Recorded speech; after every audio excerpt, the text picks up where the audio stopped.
to give us a seminar talk today. So Ed received his PhD in neuroscience from Stanford University in 2005, and he joined MIT in 2006.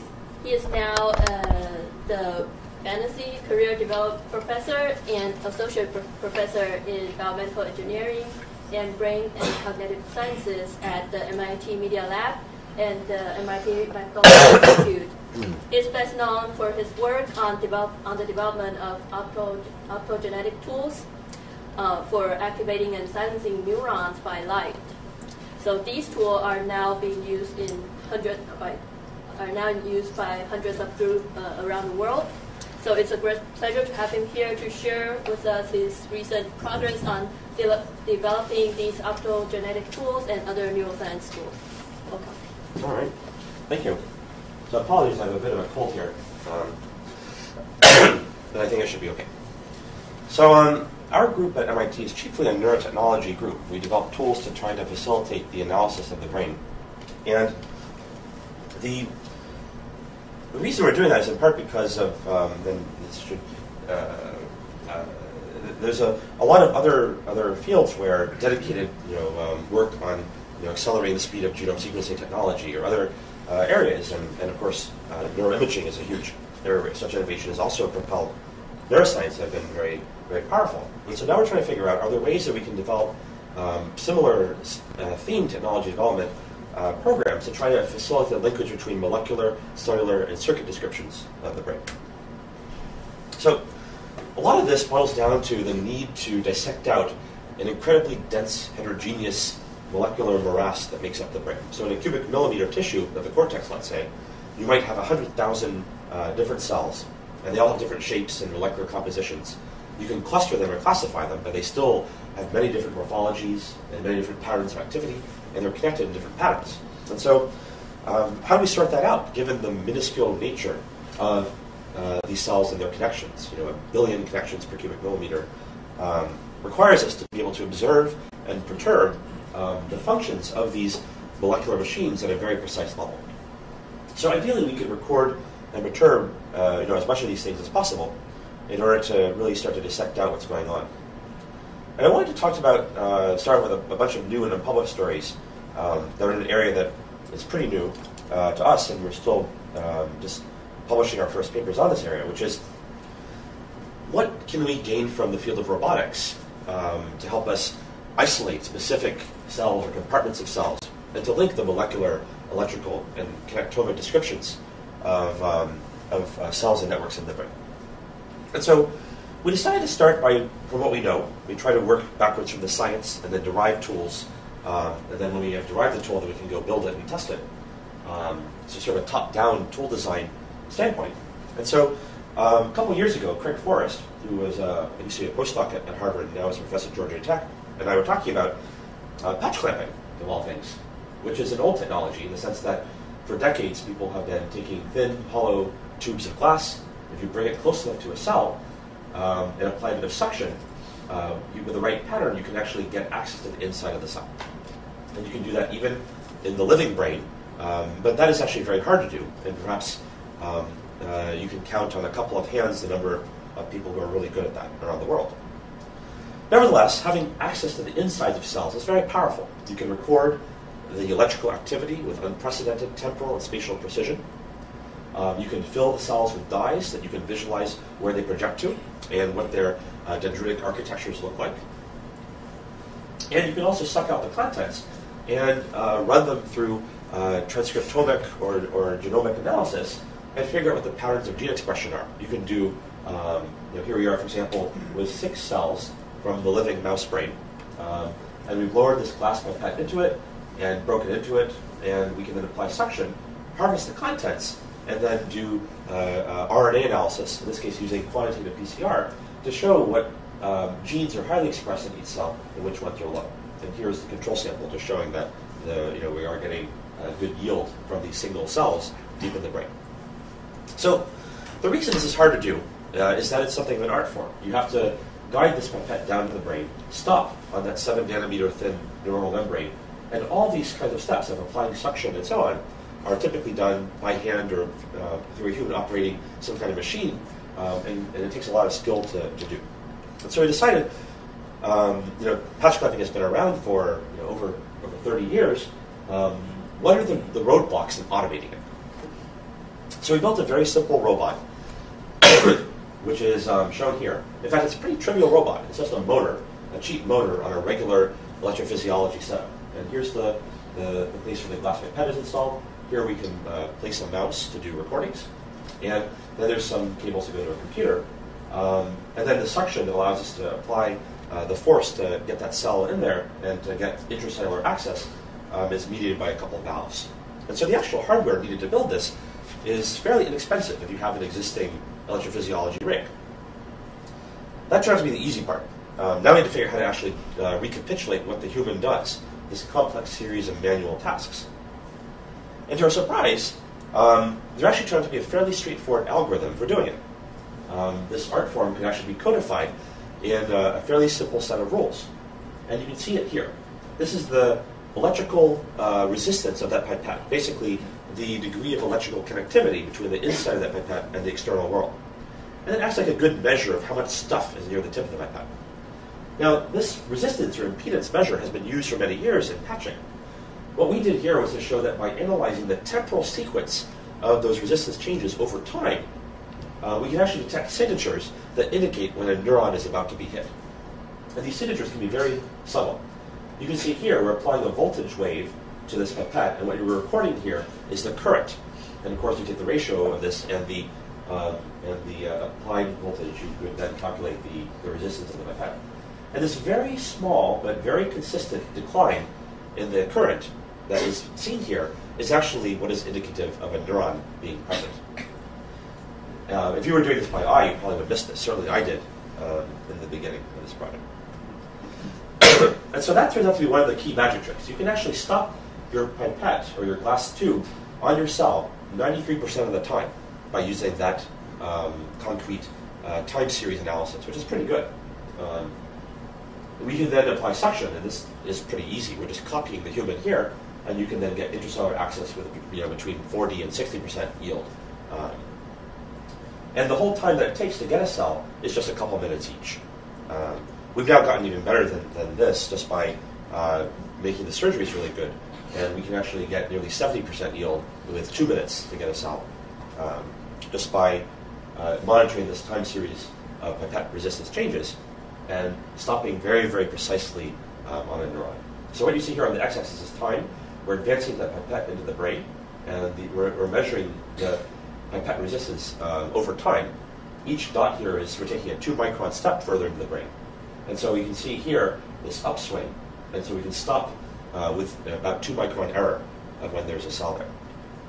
And so this is pretty useful. We can record cortical neurons and see subthreshold changes and up and down states and fluctuations of the cortex. This is all anesthetized but live mouse. We derived the algorithm for cortical neurons, but it works great in the hippocampus as well. So here you can see the characteristic IH currents of CA1 pyramidal cells of the hippocampus. And in these traces, you can see that the up and down states that you see in the cortex are less apparent in the hippocampus, which has been known for a while, but it's comforting to see it here. Now, the quality of the robot performance is pretty good. So on the y-axis, this is kind of a messy slide, but the y-axis are different measures of quality, and on the x-axis is depth in the brain of the cell we're recording from. And basically, you can see that no matter how deep we're going in the brain, up to a couple millimeters, the recordings are of good quality. And if you look at the numbers for axis resistance, the current, the resting potential, and the amount of time you can hold the cells, these are comparable to what very skilled humans can achieve. So to summarize this first part, we're able to automate intracellular electrophysiological recording in living mouse brain, which allows us to do extremely high signal noise and high temporal resolution measurements on cells in a way that, actually over here, sorry, I'm a bit of a cold here, so get with my 17th century style therapeutics. Excuse me. Now, where are we going with this? Well, one direction, of course, is to scale it up. Can we sort of do what you might regard as patch clamp imaging of the brain? Make arrays of dozens and dozens of these microfabricated devices and record many, many cells at once. So here you can see, these aren't photographs, these are just very realistic CAD renderings. But we can design cheap motors, and then we can use flexible pieces of glass that will convey force down these flexible pieces of glass until they all converge into a small box here, where in that box are different patch pipettes. And then we can record, dozens or even more cells at once in a connected circuit, potentially, and to do these sort of vertically integrated experiments where we acquire the morphology, the electrical properties, and the gene expression profiles of cells in ideally a very high throughput fashion. But so the hope is that we can take what has been something of an art form, but nevertheless very powerful at reporting integrative properties of cells, from gene expression patterns to morphology to connectivity to electrical patterns of activity, and to do these simultaneous measurements on a very large set of cells. Question? Yes? What's known about the effect of anesthesia could be used on these potentials? Yeah, so there's quite a bit, and one of our goals is to move this into an awake state at some point. For example, these up and down states that we observe in the cortex are much more prominent with anesthesia, or during certain sleep states as well. And so the way that the field of in vivo patching occurs is that a lot of people do anesthetized, but over the last couple of years, people have found that the awake procedures are not so different. So our hope is that we can start those experiments and do such measurements. Nevertheless, even if it does turn out to be hard, and I like to underpromise and overdeliver, it's still possible that linking morphology and gene expression patterns could still be very powerful in yielding sort of a list of cell types or states of the brain. So I just made this sort of cartoon diagram here to try to explain kind of the vision of where this might go. Imagine that you're in a high-dimensional space, and each of the axes of this space is a different gene, the magnitude of the expression of a given gene, or a particular neural morphology characteristic, or, depending upon the state of the brain, the electrophysiological properties of that cell. And maybe we'll find cell types, that is, clusters in this space, which will allow us to make a list of the cell types of the brain. Maybe some cell types are well-defined, maybe some are more nebulous. But it's also possible, people have not acquired very, very, very large data sets that integrate all three of these kinds of properties, from gene expression to morphology to electrophysiology. Then if we get very large data sets, we might notice that types are not necessarily little round clusters, but maybe there are trajectories in cell type space, where a cell drifts along some continuum, and maybe this state it could be modulated over time, or here's another where you have two clusters and they're connected by a thin tendril, and maybe the cells can change state, with circadian rhythm, or maybe this is normal brain and that's Parkinson's disease or something. And so we're actually starting a company now to manufacture these robots, because a lot of people were interested in them. So called Neuromatic Devices, which should be launched pretty soon. And the hope is that we can build a portal where people can upload cell types, and maybe we can, as a community, try to figure out what these kinds of data sets look like. And we're looking to explore partnerships with groups like the Allen Institute for Brain Science, where they do warehousing of vast cellular level data sets with image data as well as other data, in order to try to make this an open repository that goes beyond what a single academic group can really do. So that was the first part of the talk, which is how we're trying to sort of build massively parallel cell type classifiers. And of course, with these pipettes, you can stimulate cells and inhibit them. You can clamp the cells at different potentials and isolate different septic conductances, for example. But ideally, we'd be able to record and control cells in a variety of contexts. Maybe we can turn off to offer on all the cells of a given class.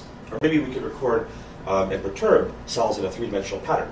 And so with that, I'll tell you about a bunch of new tools we're developing for sort of the three-dimensional multicolor optical control and extracellular electrical readout of neuroactivity in the brain.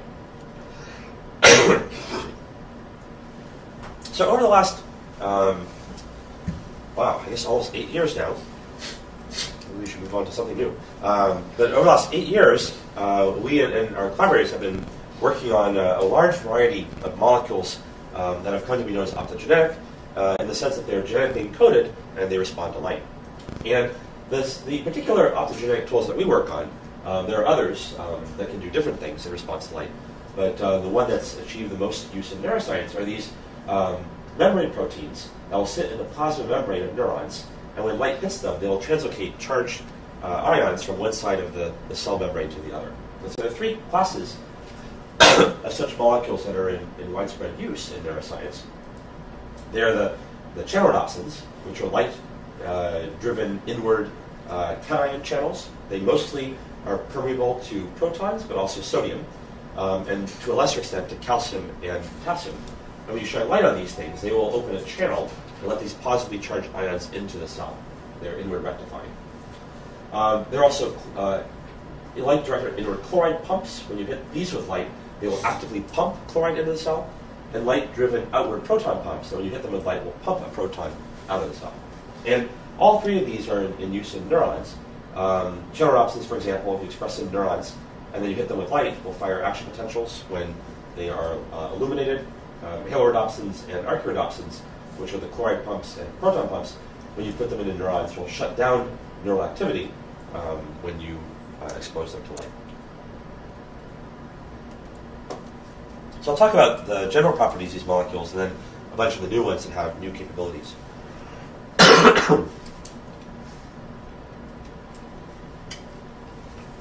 Okay. So channelrhodopsins were characterized first by Geert Nagel, Ernst Bomberg, and Peter Hegemann and colleagues in 2002 or so. And around that time, Carl Dijsselroth and I, both at Stanford, contacted Georg and started a collaboration to try and figure out whether these molecules can be used to control neurons. So these molecules have a vitamin A derivative, all-trans-retinal, within them. These molecules are found within an eye spot of green algae, which use the channelrhodopsins to steer towards light. And because the light-absorbing part, the all-trans-retinal, is a vitamin A derivative in mammals, it actually exists at high enough levels that you don't need to add any chemicals to make this light-activated protein work in the mammalian nervous system. In other species, such as C. elegans and Drosophila, you might have to feed them all-trans-retinal in their food or otherwise get it into the body, but that doesn't seem to be a limit on their utility. We already talked about this. When you shine light, you will open up a channel, so a single photon can lead to many positively charged ions entering the cell. But luckily, the rest of the protein, the part that's not specified by the light-absorbing part, is very small. It's only a couple hundred amino acids long, and so you can take the gene for this, put it into a virus, for example, and get it into neurons, and the neurons will then manufacture this protein. And then some luck hit. These neurons are able to install the protein on the membrane of the cell, and also these neurons are able to make use of these light-activated proteins. In other words, the speed and the amplitude of these light-activated proteins was coincidentally just right, so that when you illuminated a neuron expressing them, you got action potentials. So some serendipity was involved. In addition to the ability to use the technologies from transgenic animals and viruses and all the tools of modern molecular biology to get the gene into the cells, you have to get light into the brain as well. And the brain, of course, does not have pain neurons in it, so you can put an optical fiber into a cannula into the brain. Or many people now prefer to chronically implant an optical fiber into the brain with a little connector on it. Imagine the skull right here, so the connector sticks out. This part is the business end that delivers light to the brain. This part sticks out, so you can dock a connector to it. And then a laser with an optical fiber attached to it, who has an end that's compatible with this one, can be used to plug in, and now you can turn parts of the brain on or off if that virus has sensitized these neurons to light by delivering the gene that encodes for the channelrhodopsin. And these are all now pretty easy to make, or you can buy them off the shelf. Our lab webpage, syntheticneurobiology.org, has recipes on where to buy these and how to find optimal ones and how to get cheap ones and how to manufacture these if you want to, which you can do, and it will save you 98% off the list price if you buy them. If you buy them. I mentioned transgenic technologies and viruses, and this slide just summarizes work by hundreds and hundreds of groups over the years where a lot of people, driven by the desire to do gene therapy as well as the desire to study genes scientifically, have used viruses that either bind to certain kinds of neuron and deliver their payload just to some neurons but not others, or that have genetic regulatory elements or promoters that are specific for certain cell types. And between the tropism of the virus, the code proteins being manipulated to target certain cell types, and the promoters being edited to target certain cell types. There's a lot of work that's gone into this, and now many cell types can be targeted by using such viruses, including dopamine neurons, norepinephrine-generating neurons, GABAergic interneurons, pyramidal cells, and so on and so forth. There are also a lot of other techniques in molecular biology and in the generation of transgenics that are in use as well. So one example is the use of driver lines and reporter lines. And then when you cross the two together, or you breed the two together, the offspring will have cell type specific targeting. And I'll give you one example, but there are many analogs in other species as well. So many mice, perhaps over 100 different transgenic lines of mice, have been made that express the molecule Cre-recombinase in a certain cell type, just the dopamine neurons or just the serotonin neurons, for example. Then you can take a virus, for example, that contains the channelrhodopsin gene, but only in a Cre-dependent fashion will it express. So in this case, the channelrhodopsin is reversed. And these triangles represent the binding sites in this gene where the Cre-recombinase will bind, and in this case, flip the gene around. So only in the cells that have Cre-recombinase will this genetic payload be flipped around to enable the opsin to be manufactured. And so a virus might infect many cells in the brain of a mouse, but only in the specific neurons that express Cre-recombinase will this opsin payload be enabled to express. And there are many other analogous strategies. So here's an example. You can take a mouse that expresses Cre-recombinase in dopamine neurons, inject a virus that has that reversed channelrhodopsin in it, and only in the dopamine neurons will you see expression of the channelrhodopsin. This is work from Chris Fiorillo at KAIST. So you can do things like ask how brief an activation of dopamine neurons do you need in order to get a rewarding experience to be driven. And so dopamine neurons, of course, are implicated in many aspects of reward, addiction, as well as many other emotion, cognitive, neurological, and psychiatric functions and abnormalities. So you can do an experiment like this, where wherever the mouse goes here, it gets a pulse of light, and where the mouse goes here, the animal doesn't. And this might be, let's say, a box. And this mouse has had its dopamine neurons made light sensitive, like on the previous slide. So if the animal goes here, it gets a pulse of light, and that is able to reinforce the reward, maybe we expect the mouse to come back.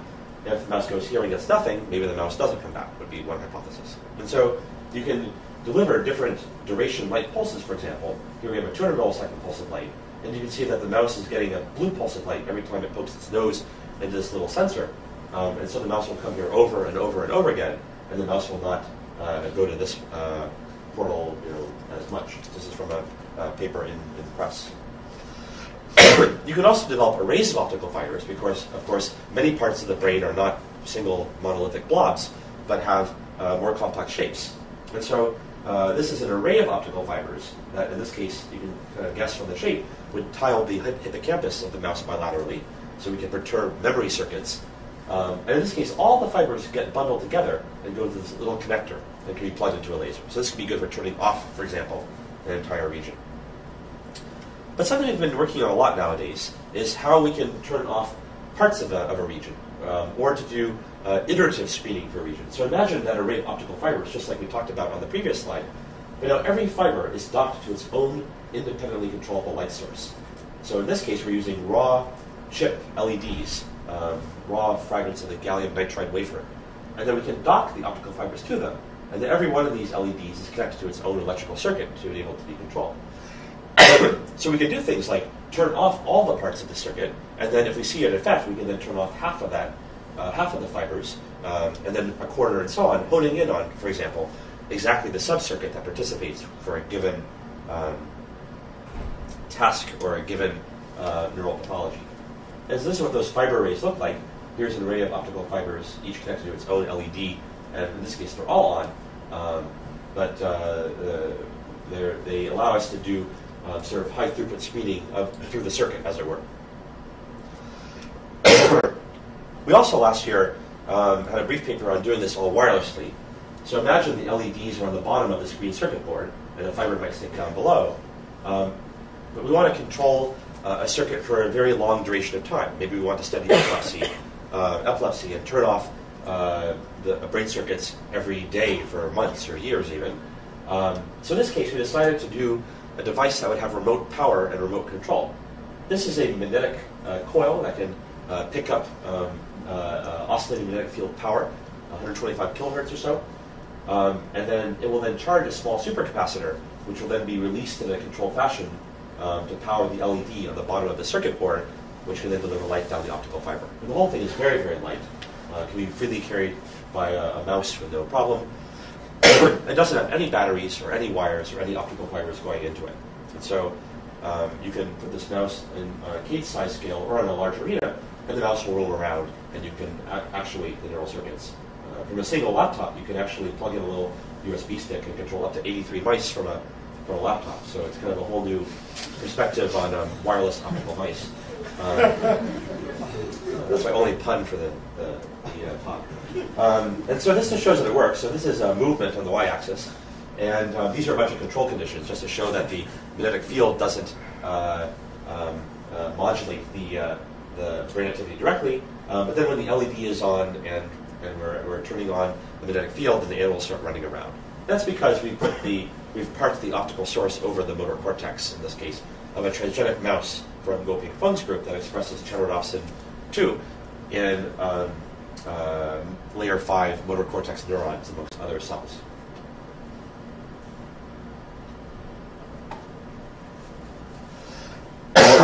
Okay. So the grad student, Christian Wentz, who did this, has started a small company, Chemical Research Systems, who is manufacturing these things for the public at large. So I have no affiliation with the company as my anti-disclaimer. Now, how do we control multiple things within a circuit?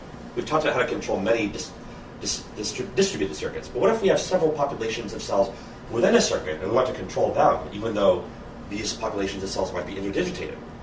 Well, one way I'll tell you about in a second, which is just to make many, many, many, many light sources. Maybe we can make thousands and thousands of light sources in a 3D grid and distribute them throughout the brain. And I'll show you that in a little bit. But maybe there's a way that you can do it using purely molecular biology. And to do that, we teamed up with Gain Wang and Michael Malkonian. Gain is at the University of Alberta and directs this 1,000-plant genome sequencing collaborative. And then Michael Malkonian is an expert on algae, where these channelrhodopsins come from. And so he's been collecting and growing up all these algae in monocultures, and then Gain, who's also one of the co-founders of the Beijing Genomics Institute, has been sequencing all these algae. And so it's a huge treasure trove of interesting molecular candidates. And I'll tell you about some of these new unpublished reagents now. So one thing we haven't talked about, but it's been a problem, and in fact, in developmental neuroscience, there's been a lot of trouble using optogenetic tools, some groups have found, just because these genes take a long time to express. In many forms, you have to wait weeks or even months, depending upon the vector of delivery, in order to get good expression. So, for example, if you were to electroporate the gene into the visual cortex of an embryonic pup, many labs are waiting until 20 to 30 days after birth to do the experiment. So that's, a month or more after the gene delivery to do an experiment. So we found, by mining this plant database, a new channelrhodopsin, CHR87, which seems to turn on its fluorescence within just hours. And within one day, you can get photocurrents. And so in vivo, this is work we're conducting in collaboration with Martha Constantine-Patton's group at MIT. In vivo, you can see good labeling all over the cells just 1 week after birth, rather than 1 month after birth. So this is a fast-expressing channelrhodopsin, which might be of great use in developmental neuroscience, but also if you wanted to tag a population of cells. Suppose that you wanted to tag recently active cells, and so you're going to use an immediate early gene to drive it. You can put that immediate early gene upstream of an opsin like this one, and it might be able to turn on more rapidly than one that takes several weeks to turn on. Another issue is to try to find multicolor channelrhodopsins. And this has been a quest that many groups are engaged with. This is the original channelrhodopsin 2 here in blue. What's plotted is current versus color now, with blue here and red out here. And there's been a quest to find redder channelrhodopsins than that original blue channelrhodopsin. If you did have two colors, then you can put them in different cell populations and turn two cell populations on with two different colors of light. And so several groups, including the Hegemon and Weishoff groups, have been publishing channelrhodopsins like these ones shown in the green curves And while they have some color shift, you still need to drive them with green or yellow light. You can't drive them with red light out here. And so in this genomic mining, we've been looking for channelrhodopsins with better shifted spectra. And so we found one that we've named Crimson. And as you can see, it has a peak now that's in the orange-red. And if we had like a 633 nanometer laser pointer, you would see you could actually drive this with 80 or so % efficiency with fully red light. We screened a whole bunch of these channelrhodopsins and found many, many interesting ones. Crimson is the only one we found that is what you might call a red channelrhodopsin. This is current, and now we have different channelrhodopsins here. Here's the original CHR2. Here are some of the ones that didn't work. But Crimson was nice because it was red drivable. Its currents were pretty good, maybe ever so slightly lower than channelrhodopsin 2, but still quite appreciable. And then we found some other ones like Chronos, which had very high currents, and we're still exploring its very interesting properties. Somebody have a question? Yeah. Are you guys usually interested in the penetrating power of these different wavelengths, or is that not just Excuse me.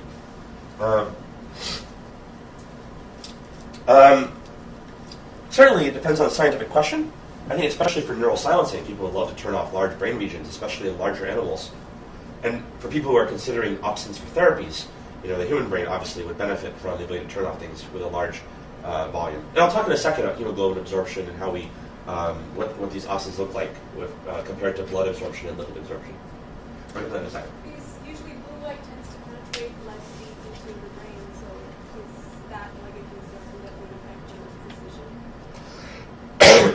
Well, a couple answers. One is we could, we might want to stimulate a very small number of cells, in which case the right way to do it would be to make a very thin optical fiber and park it in a very, very localized environment.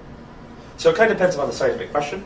Or we could go for a big area by having lots of very thin optical fibers scattered about and then illuminate many independent points. I think what you're getting at, though, is that if you plot like absorption of hemoglobin, for example, versus color, yellow, green, and blue are all going to be very, very absorbed by hemoglobin, for example. Whereas if we did have something around 630 to 700, it's going to be absorbed by hemoglobin about 100 times less. And similar trends hold for lipid and other biomolecules in the body. Generally, all of them are less absorbed by red light than by blue or green or yellow. So if that's the goal, to illuminate very broad regions, then you can do it. I mean, we've actually designed some illuminators where we can get half the red light down half a centimeter. Let's see if there's a laser pointer. I can do a live demo.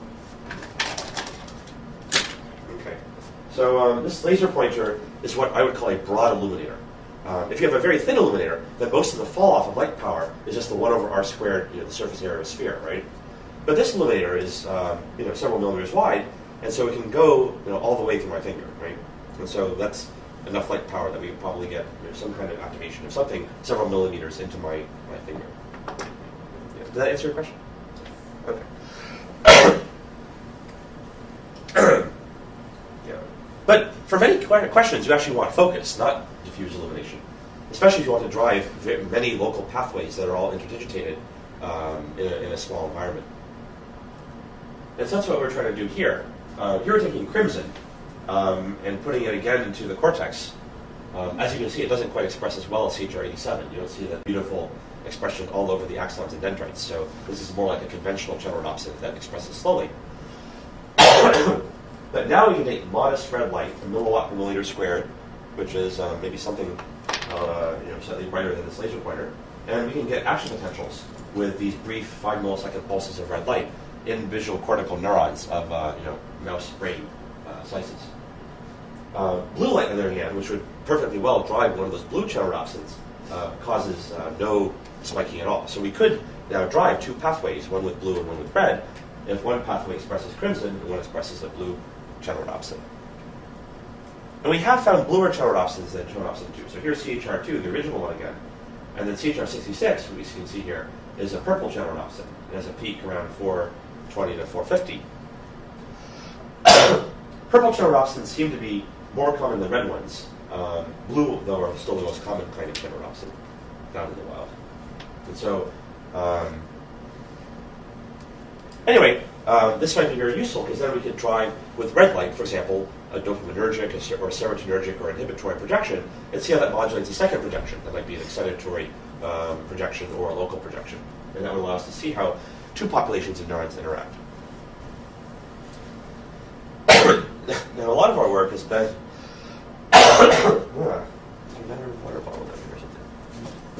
Well, a lot of work's been going on trying to find better, on trying to find ways of turning neurons off with light.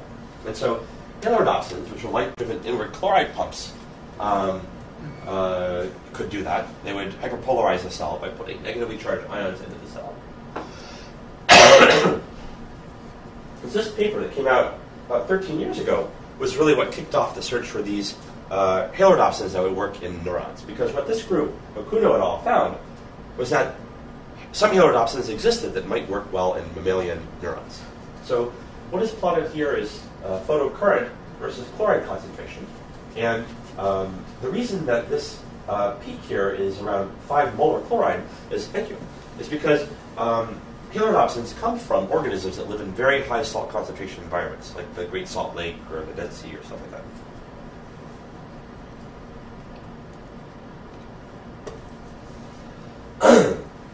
And so brains are down around here. Their chloride concentrations are relatively low, and so halorhodopsins, the vast majority of them, will not work in neurons. But one of these molecules was different. For whatever bizarre evolutionary reason, it had its peak in the splat in the middle of the brain chloride concentration range. And so we gave it a try. So we found that we could get some neural inhibition current, and we could hyperpolarize neurons that were expressing this halorhodopsin. If a neuron is spiking away, and then we superimpose upon that illumination, we could delete those spikes. But the currents were small. If you compare that to that channelrhodopsin bar graph that I showed you a few slides back, this is about an order of magnitude lower current. And so it wasn't until last year that any group actually used this first published halorhodopsin to perturb a mammalian behavior. People have used that first halorhodopsin in C. elegans, where it works quite well.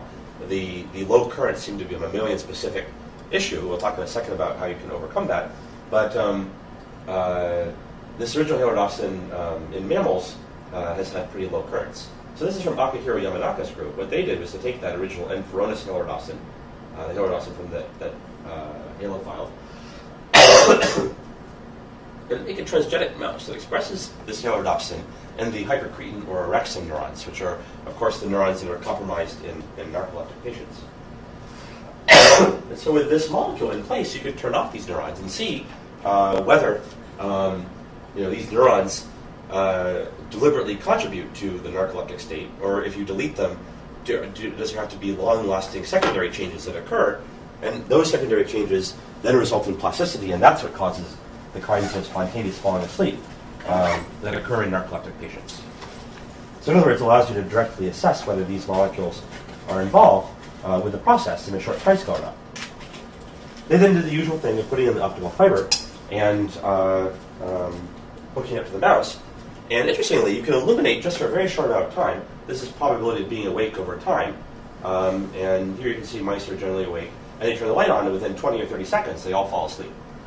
And they stay out. And then you turn the light off, and they wake back up. They don't wake completely back up, as you can see, though. They become kind of groggy, and they kind of go back to sleep again. And so that's a kind of temporal parsing out of how these circuits work that you can do with these time-resolved mechanisms. Unlike a chronic ablation of these cells, you wouldn't know necessarily about this grogginess thing if you didn't have a way to rapidly turn on or off these cell types. It's starting to suggest that indeed there are immediate effects, but there are also long-lasting effects that might outlast the brief inhibition that is occurring here.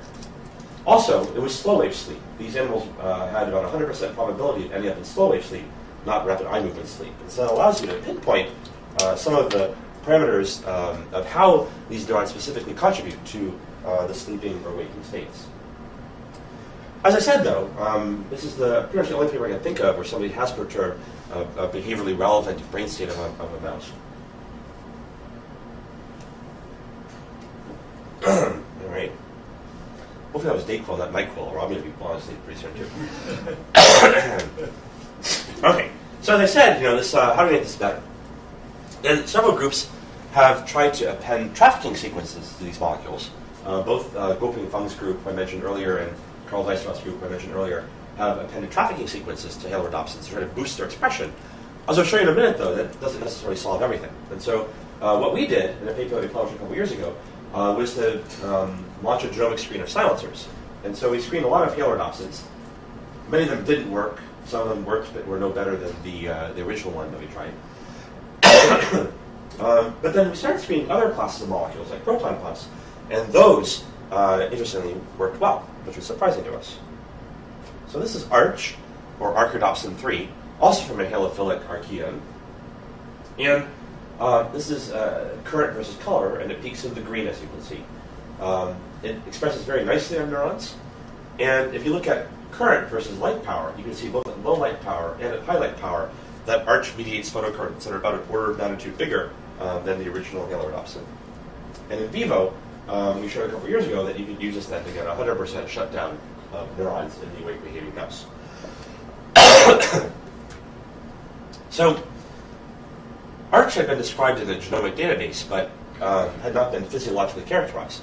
And so we cut out each of the ions that made up the solution one by one and found out that ARCH was an outward proton pump. So that's the third class of optogenetic reagent that's used for controlling neural voltage in this fashion.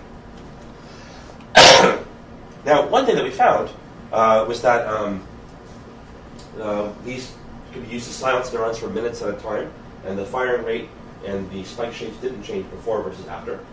And the reason we started doing these kinds of experiments was because protons are usually something that we're trained to fear in neuroscience, and we wanted to figure out what is going to happen when we use these things. We measured pH using a pH dye, and found that when we illuminated cells with fairly bright light expressing ARCH, there were pH changes, but they were small, 0.1 to 0.15 pH units. And actually, as other groups have shown, several other groups, these currents and pH changes are comparable to or smaller than those mediated by channelrhodopsins, because channelrhodopsins also have a very large proton flux, being primarily proton channels. Excuse me. Wow, how did I get through? The advantage of giving a talk in a medical facility. All right, so channelrhodopsins I forgot to mention, but now it's more of an apropos time to mention it. When you shine bright light on them for a while, they tend to run down in efficacy, and they take a very long time to recover. You can reset the recovery with a pulse of blue light, but that makes the optics more complicated. Archrhodopsins, on the other hand, recover spontaneously in the dark, much more like channelrhodopsins do. And so, for behavioral silencing, this could be of use. Let me give you an example. This is collaboration with Kai Goosen's group at MIT, which is, can we figure out how temporally precise serotonin neurons act in the brain? So we're using the same trick as before. Take a mouse that expresses Cre-recombinase and serotonin neurons, and then we put in a Cre-dependent vector, an AAV vector, an adeno-associated virus vector. But now it encodes for ARCH. And then we can get good expression. This is actually using an in vivo patch setup. We can record and show that we can shut down these neurons and block the neural activity from happening. Here's before, during, and after light. Once again, we can shut down the serotonin neurons during the illumination period, and the neurons go back to normal afterwards. So now we can try and figure out how serotonin contributes to the effects of stress in the brain. So people have known for a long time that stress can exacerbate a variety of psychiatric conditions, and that's true in animal models as well. For example, soldiers who are returning after being in battle and they had a stressful life experience at home before going into war are much more likely to get post-traumatic stress disorder. And we can actually use a classical paradigm in neuroscience to explore this. For example, here's a paradigm where an animal is put into a small container on 2 consecutive days to experience a stressful but not non-painful event. And then on day 3, they undergo Pavlovian conditioning, in which tones are associated with shocks that are mild. And when the animal learns that the tone predicts the shock, and then if you play the tone on the 4th day of the experiment, the animal will freeze because it remembers the tone predicting the shock, and that causes them to freeze in their tracks. And the classical result is that stress will potentiate the acquisition of this fear state, which is not unlike, perhaps, the PTSD and stress example that I gave you earlier. And so here's what it looks like. This is freezing on the y-axis, and here are the conditions, no stress and stress. So what you see here is the no stress condition. The red bar is after the animals heard the tone on day 4, and the blue bar is right before. And you can see that indeed the tone causes them to freeze. If they don't experience stress, though, then they freeze more. And that's a significantly greater amount. So now we want to figure out how serotonin might contribute to this event. Is serotonin signaling very precisely? How does serotonin play a role, if any, in the manifestation of the effects of stress? And so we did a simple experiment. We would turn off the serotonin neurons during the shocks, during the fear conditioning day. That's the third day. So it's stress, Pavlovian fear conditioning, and then test. So on the third day, we turn off the serotonin neurons during the shocks.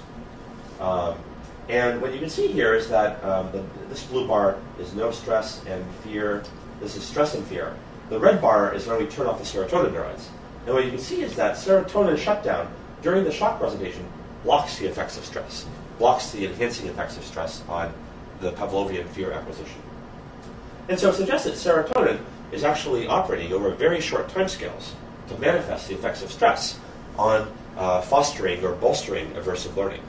And so this is very interesting in some ways because serotonin, of course, is a major target in psychiatry, and the neurons are of great interest. What this suggests, though, is that they are playing their role very, very temporally precisely when certain aversive events happen. Now, I glossed over one point that we might as well go into now, which is that you can see some of these shocks are unpaired and some are paired. And Pavlovian conditioning, as we all know, has tones that are paired with shocks, and over time, the animal learns that the tone predicts the shock. You can see here, though, that we get sounds during the unpaired shocks, and it's really all about the actual, aversive event. It's not about the association between the tone and the shock necessarily, but about the processing of that aversive event in some way. If we silence during the paired tones and shocks, then you get the same thing. You still block the boosting of fear by stress. And if you do a control experiment and silence during the non-aversive part, the tone, nothing happens. The stress still has its full effect. So it suggests indeed that serotonin is playing a role during these very brief presentations of aversive events. And this might have both basic science as well as consequences for the understanding of psychiatric illness. So far I've told you about these Cre-dependent viruses, but there are also Cre-dependent mice that you can get off of the Jackson Lab website that are made by Hongkui Zeng, and who kindly shared this data. You can see here some examples of these mice that have these Cre-dependent vectors built into their genome, and then you can just breed them with a Cre driver line like the ones we told you about, and then it'll express these opsins in the neurons of the brain. And so here you can see one of these arch mice, the AI35 line, at low and highlight powers. These are single copy knock-ins, so they have more modest currents perhaps than you might get with a viral delivery method, but they're still appreciable. Maybe 125 picoamps at low powers and 280 at higher powers. I mentioned the boosting of trafficking for channelrhodopsins, and that can boost the currents too. But at least in this side-by-side single copy comparison, the currents are about 1/3 of the currents that we see with the arch. But nevertheless, you can still get silencing currents with them. And so you can use these in vivo. So here's a channelrhodopsin mouse that's been, the Cre reporter line that's been crossed by the Cre driver line. That's forebrain specific. And when you shine blue light, the neurons spike. You can take the silencer line, this is the AI35 line, cross it with a Cre driver line that expresses Cre in the forebrain, and you get temporally precise silencing during the presentation of light. In the interest of time, I'm going to gloss over some of these stories. We found a more light-sensitive version of Arch that we published last year named Arch-T. And we also, 2 years ago, found a multicolored pair of silencers, a blue light drivable silencer that we nicknamed MEC, and then the original red light channelrhodopsin that we told you about before, which is not very red light drivable. You can see the red light is maybe only 40% efficacious, not quite as good as crimson that I told you about earlier. But nevertheless, a MAC expressing neuron will be quieted by blue light but not red, and a channelrhodopsin expressing neurons will be quieted by red light but not blue. So it's a proof of concept that we could do temporally precise silencing. Now I showed you this slide already. For silencing especially, you might want to turn off a fairly large region of the brain And so the redder, the better in some ways here. And so we've been working on getting color-shifted channelrhodopsins as well. So this is current versus color. The blue curve is the original infrared channelrhodopsin, and the red curve is this new one that we named Halo 57, which might not look that red-shifted. But if you're out here in the red part of the curve, where the slope is steep, even a small shift in the peak can be a large enhancement of current. And these channelrhodopsins also express nicely in mammals, which was a problem with the original one. And so with red light, we're getting currents that are several-fold higher than with other red light competitors, which are all the channelrhodopsin family. The arch and MAC that I told you about are more blue-shifted.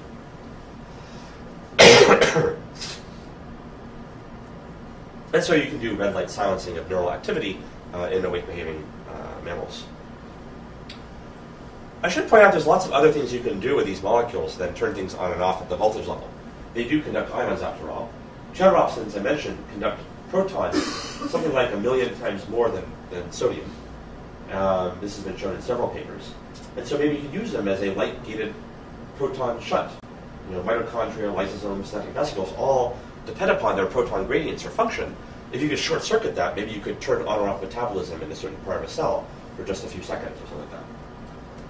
We actually have made, here's a mitochondrial stain, and here's a mitochondrial targeted molecule. So if people are interested in this, we have all the reagents lying around. But it's not really our focus to do a lot of this kind of science in our own group. So to summarize, on our webpage, we try to post reagents and protocols. We distribute these molecules to actually something like 700 groups around the world. We partner with a lot of nonprofits, Addgene, UNC, and others, to distribute DNA, viruses, and so on. I already mentioned Hongkui's Flux-Stop transgenics, which allow you to do Cre-driver line work. And you have to pay your own travel, but that shouldn't be a problem for most of the people in this room. But we're happy to host visitors, and we actually host visitors on average 1 or 2 times a week to see how we do the surgeries and implants. So if you have already a basic knowledge, we can't teach basic surgery. We're happy to show people how to build, assemble, implant, and operate all these things. We did have a paper, 2 papers now actually. There were a collaboration across many groups, Chris Moore, Ann Graybill, Randy Butner, and Nancy Capel, to do these in the MRI scanner. So we can put an optical fiber in. We built a MRI-compatible optics and ethologically appropriate mouse device that would hold it in the awake state. And then we can have a mouse doing a task even, and shine light down that fiber and do optical perturbations of the brain while we do fMRI. So we get images. This is the median across 5 mice, so it's a little bit messier than a single mouse. But we can illuminate in the somatosensory cortex, for example, and we see other cortical nearby regions light up. These are regions of interest that we pulled out from each of the 5 mice, now represented by a different shape. And we're illuminating S1, somatosensory cortex, and we're seeing M1, S2, contralateral S1, and this striatum light up. And so these maps are consistent, and we're able to extract basically the downstream network of a set of neurons in the awake-behaving animal using these kinds of approaches. You can also do things like, here's the color now is the cross-correlation of the both signal over time, where red is higher and blue is less. And this is in the awake state. We're just comparing all those regions I told you about on the previous slide. If we anesthetize the animal, then we see the correlations decrease.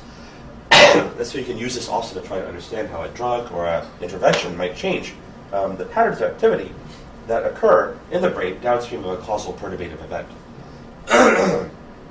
And so this Opto-fMRI protocol, we hope, might be a way to link causal animal experiments with human behavioral and disease experiments. It's important, I think, and to connect the kinds of things that we can do in animals to the human condition and vice versa. And this might be one of the bridges that allows those links to be built. So in the last couple of minutes, I wanted to talk about one last project. I had a bunch of topics on translational stuff and so on, but we probably don't have time to do that. But I'll tell you just one last short story. If I can find the slides, which are weirdly not here. Okay, there we go. So we would like to be able to illuminate and record from as much of the brain as possible. And so optical fibers, of course, will emit light out the end. We all know that. But wouldn't it be nice if we could build a probe that would emit light in all directions at all points? So this is a probe that's an attempt to start walking down that path. This is a linear probe, and then what we have going down the probe are waveguides, that is, things like optical fibers. Except when we get to the point in the brain where we want to emit the light, we make the light go through a 90-degree turn. If you zoom in, you actually see we're putting little mirrors right down there on this probe. And these waveguides, or optical fiber-like paths, can be made very, very thin. They can be 5 microns wide. And so a single probe can have dozens and dozens of independently controllable portals of light.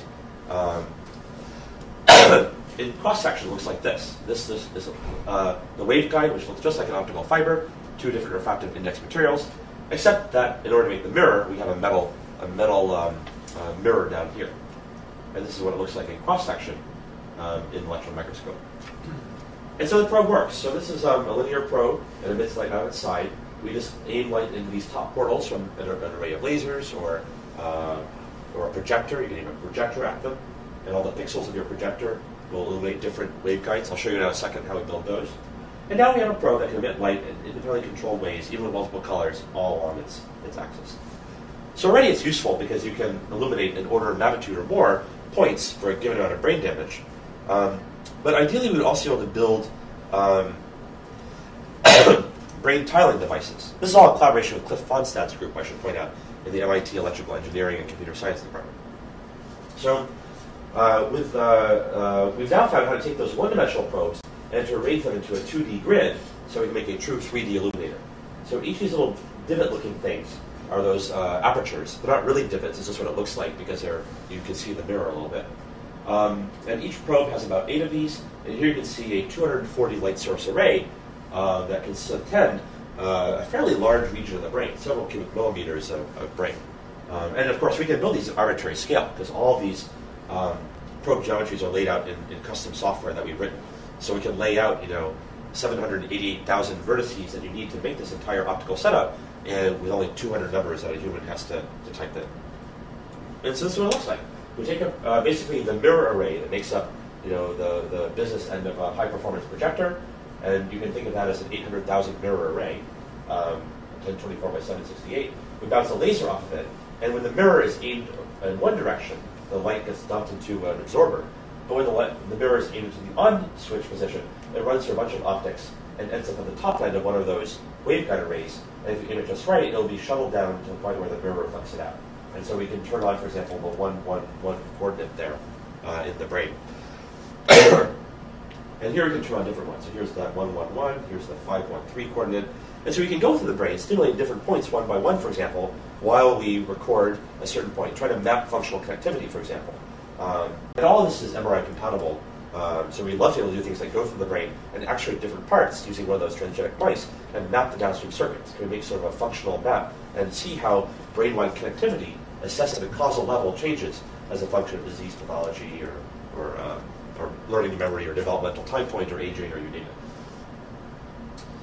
We've also started making recording electrodes on these as well. And that's a newer endeavor, so I have no data to show you.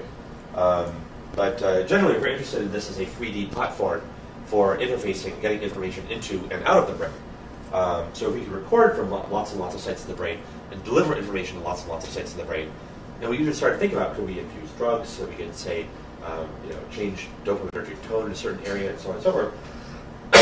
There's lots of things that one could do. So I'm going to close there and skip the last 40 slides unless we have any questions. There's always too much to talk about, right? And then I want to acknowledge all the experts who led these different projects. I think I acknowledge all of the lab heads that we collaborated with when I mentioned the work.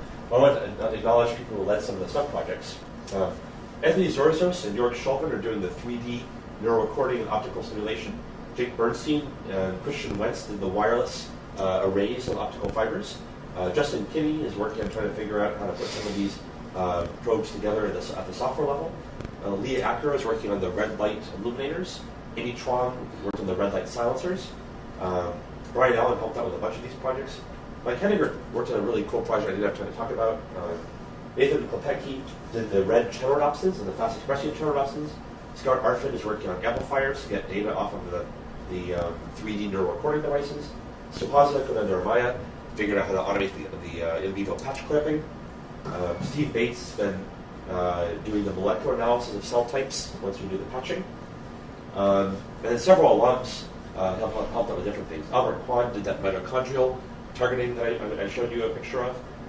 Amy Yang, Xiaofeng Chen, and Mingji Li have helped out with making the designs for the different kinds of viruses. Kevin Kim and Mike Barada did the dopamine and serotonin work. Stephanie Chan helped us figure out some of the 3D targeting stuff. Tanya Morimoto did some of the channelrhodopsin screening as an undergraduate, and Allison did the silencer screening.